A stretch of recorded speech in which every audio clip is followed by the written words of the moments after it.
Coucou, salut. C'est notre heure de la méditation. Est-ce que tu peux prendre ta Bible? Ok, je t'attends. Ok. Aujourd'hui, nous allons lire la parole de Dieu dans le livre d'Ésaïe, au chapitre 53, à partir du verset 1er jusqu'au dernier verset, qui est le verset 12. Je lis la parole de Dieu. Lis avec moi. Qui a crié à ce qui nous était annoncé?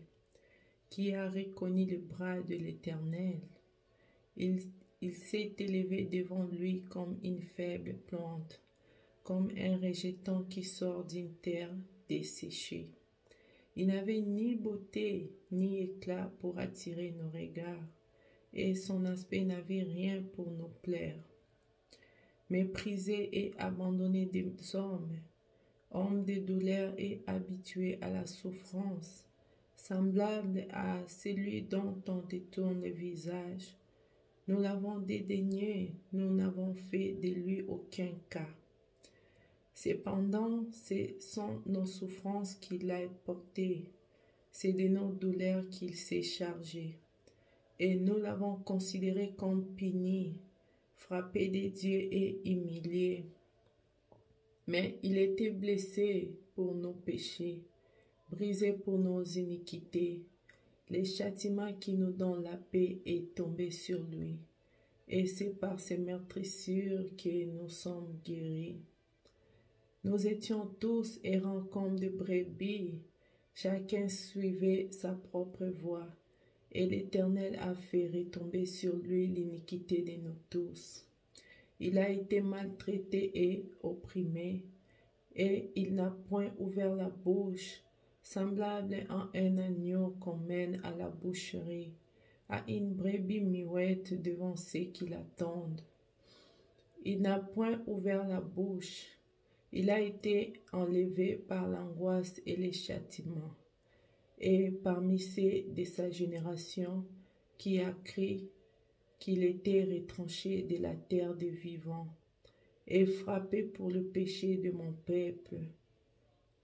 On a mis son sépulcre parmi les méchants, son tombeau avec les riches, quoiqu'il n'ait point commis de violence et qu'il n'y ait point de fraude dans sa bouche. Il a plu à l'Éternel de les briser par la souffrance.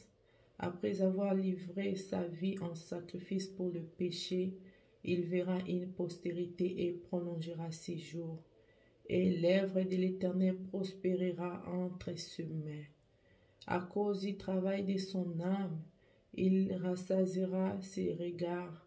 Par sa connaissance, mon serviteur juste justifiera beaucoup d'hommes, et il se chargera de leur iniquité. C'est pourquoi je lui donnerai sa part avec les grands. Il partagera le butin avec les puissants, parce qu'il s'est livré lui-même à la mort, et qu'il a été mis au nombre des malfaiteurs, parce qu'il a porté le péché de beaucoup d'hommes, et qu'il a intercédé pour le coupable. Amen. C'est la parole de Dieu. Que Dieu vous bénisse et je vous donne. Je vous aime beaucoup. À la prochaine.